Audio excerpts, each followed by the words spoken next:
10h30, 12h30, Jean-Jacques Bourdin. Il est 12h17, éclectisme le matin sur Sud Radio. Nous parlions des OQTF tout à l'heure et maintenant nous parlons des frelons, des guêpes avec Jérémy Thomas. Bonjour. Bonjour Monsieur Bourdin, merci. Jérémy Thomas, merci d'être venu nous voir. Vous êtes apiculteur spécialisé dans la régulation d'insectes nuisibles. Absolument. Régulation, ça veut dire que vous détruisez les nids. Absolument. Principalement. Ni de guêpes l'été et ni de frelons en ce moment.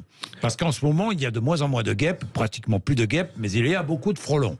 Là, effectivement, on est à l'apogée de ce qu'on peut trouver en termes de population de nids de frelons asiatiques, tout simplement parce que là, on est sur l'époque où les nids sont vraiment d'une taille colossale. Les températures relativement douces des derniers jours nous ont montré que les populations de frelons étaient très très nombreuses et la taille des nids nous le confirme. Donc effectivement, beaucoup de frelons et beaucoup de demandes d'intervention. Parfois, avec le vent, comme il commence à y avoir du vent, les nids tombent. Absolument. Sont détruits, et si vous passez au moment où le nid tombe, là vous êtes mal. C'est effectivement dans ce genre de situation qu'on va avoir les nids les plus dangereux, tout simplement parce que le nid va être tombé, donc il va être plus ou moins éclaté au sol.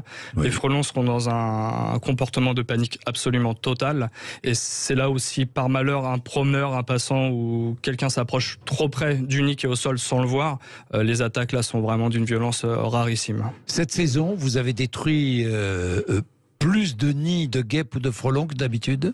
Oui, énormément, bien plus que d'habitude, que ce soit la guêpe sur la période juillet-août, où là on a vraiment fait énormément d'interventions, et là en ce moment on le voit, les demandes pour les nids de frelons dans les arbres, les feuilles commenceront à tomber, les nids se découvrent au fur et à mesure, et on voit vraiment une augmentation de nombre de demandes d'intervention en ce moment. Vous êtes dans quelle région ? Alors moi je suis sur Jouarre-Pontchartrain dans les Yvelines, à une trentaine de kilomètres d'ici. Une trentaine de kilomètres.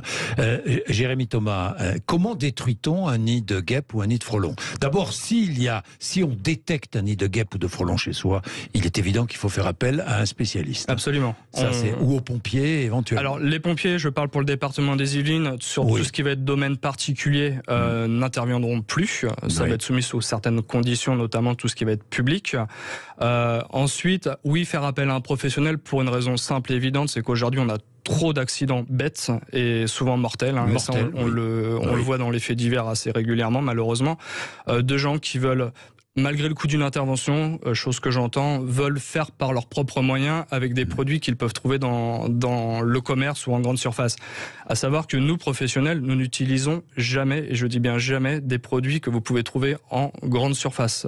Tout simplement parce que ce sont des produits souvent de mauvaise qualité ou des produits qui ne seront pas efficaces par rapport au dimensionnement des nids sur les interventions qu'on va réaliser. Comment faites-vous ? Alors nous, déjà, il faut savoir une chose, c'est qu'on passe un diplôme tous les 5 ans qui est renouvelable, qui s'appelle le Certibiocide, qui est un diplôme obligatoire pour tous les techniciens et tous mes techniciens, moi également, qui nous autorise, nous habilite à utiliser l'utilisation de produits biocides, donc de produits professionnels pour intervenir à votre domicile ou auprès des collectivités, etc.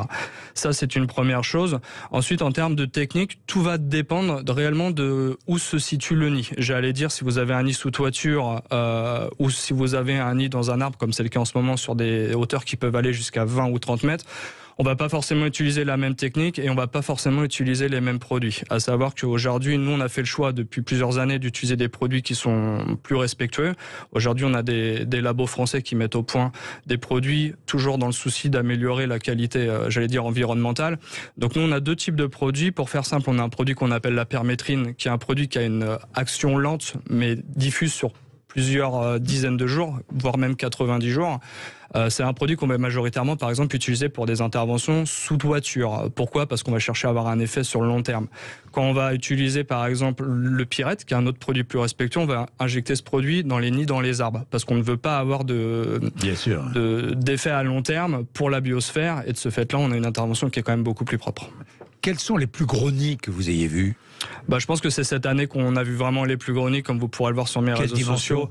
Sur vos réseaux, sur TikTok, encore une fois, je TikTok le disais, et Facebook, je fais pas mal de vidéos. On peut voir des nids là cette année qui font sans problème le mètre au niveau. Le mètre de large. Le mètre de large sur la hauteur. Ça veut dire qu'il y a combien de frelons dans ce nid En temps normal, on estime une colonie avec une population de 2 à 3 000 individus, mais là, combien 2 à 3 000 individus. 2 à 3 000 ? Ouais, c'est énorme.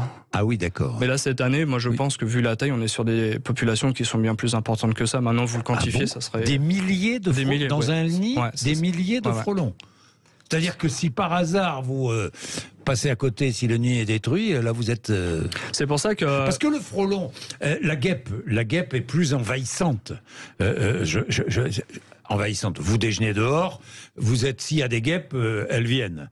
Le frelon, pas sûr. Vous déjeunez, il ne vient pas. Le frelon seul est moins dangereux. Mais il est dangereux quand il est en groupe, si je comprends bien. Absolument. À partir du moment où il y a un comportement de défense de nid. C'est-à-dire que, par exemple, quand nous faisons l'intervention, c'est là où c'est très sensible, c'est là où c'est très dangereux. Il nous appartient à nous, professionnels, de mettre en sécurité les gens potentiellement à proximité de notre intervention pour éviter un accident qui pourrait être causé à cause d'un frelon qui vient d'être traité, qui va s'envoler et qui pourrait aller piquer une personne aux environs. Donc, le frelon, par défaut, comme vous disiez, à partir du moment où il est seul, il ne représente pas forcément un danger. C'est vraiment le comportement de groupe où dès qu'il va y avoir un sentiment de menace, où il va se mettre en comportement d'attaque, que la guêpe, en fait, les accidents domestiques, j'allais dire, c'est comme vous l'avez souligné, l'été, quand on va avoir on va déjeuner sur sa terrasse, il y a la guêpe qui va arriver, on va mettre un petit coup pour s'en débarrasser, voilà. Il y en a plusieurs qui arrivent. C'est très pénible, effectivement.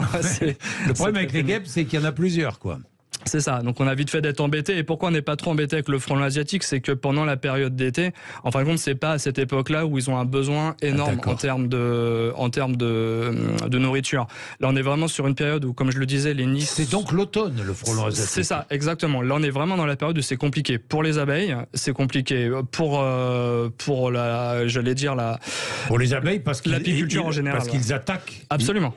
Comment attaquent-ils, d'ailleurs, les abeilles ? C'est assez glauque, mais le frelon asiatique, le but, c'est qu'il vient en groupe, il va se mettre en vol stationnaire devant les ruches, et l'idée, c'est qu'il puisse attraper une abeille pour la déchiqueter, pour ramener juste une partie de l'abeille au nid pour nourrir les jeunes larves. En fait, les jeunes larves, dans un nid, ont besoin de protéines, donc c'est pour ça que ils vont attaquer, ils vont se poster devant les ruches, dès qu'une abeille sort, hop, ils sont là et ils la tuent et ils la déchiquettent. C'est ça. C'est un gros problème pour l'apiculture aujourd'hui en France, parce que j'ai aussi la casquette d'apiculteur. Aujourd'hui, on a des colonies entières, des ruchers entiers qui sont décimés à cause de ce problème frelon asiatique et de cette pression. Là, rien que pour ma part, j'ai dû bouger une dizaine de ruches sur un autre emplacement où il n'y avait pas de nid à proximité parce que les colonies n'auraient pas survécu. Et on a eu des pertes de ruches cette année à cause du frelon. Des pertes de ruches importantes. Et pourtant, je travaille dans le milieu, donc comme quoi, on ne peut pas toujours résoudre et bien sûr. souci. Alors la différence entre le frelon asiatique et le frelon européen ? Alors le frelon européen, qu'on appelle le frelon commun, c'est vraiment une espèce qui est plus discrète déjà. Au niveau des nids, on ne voit que très rarement les nids. Ce sont des frelons... C'est vrai, moi c'est ceux que j'ai d'ailleurs chez moi dans les Cévennes et on les voit pas les nids. C'est ça. Très peu. Ce sont il faut les trouver... Des frelons qui aiment bien la discrétion et qui aiment bien construire dans des environnements de bois. C'est-à-dire, par exemple, on va les retrouver très fréquemment dans des troncs d'arbres, sous des appentis ou vraiment des endroits où ils seront discrets. Sous les toits. Sous les toits, ça arrive régulièrement, les chiens assis. Mais vraiment, voilà. Un frelon discret que le frelon asiatique, comme on peut le voir, rien qu'en levant la tête en ce moment dans les arbres, il y en a partout et il est opportuniste, il se mettra où il peut. Le frelon européen est plus gros, mais le comportement est moins dangereux, bien que cette année, on a eu quelques faits divers d'attaques de frelons européens qui ont causé des gros dégâts. Mais par défaut, le frelon européen n'est pas vraiment un énorme problème par rapport à l'infestation du frelon asiatique aujourd'hui telle qu'on la connaît. Merci Jérémy Thomas. Merci à vous, monsieur. Merci. TikTok, allez-y sur les réseaux sociaux. Alors Jérémy Thomas Apiculture pour TikTok et pareil pour Facebook. Bon voilà, vous allez voir des images incroyables. Merci. On a parlé des guêpes et des frelons, pourquoi pas. Et pourquoi pas. Merci de nous avoir accompagnés, évidemment, depuis ce matin 10h30. C'était passionnant. Demain, nous serons là, évidemment, entre 10h30 et midi et demi pour Parlons vrai chez Bourdin, tous les matins sur Sud Radio. Merci André Berkoff. Tout de suite, il est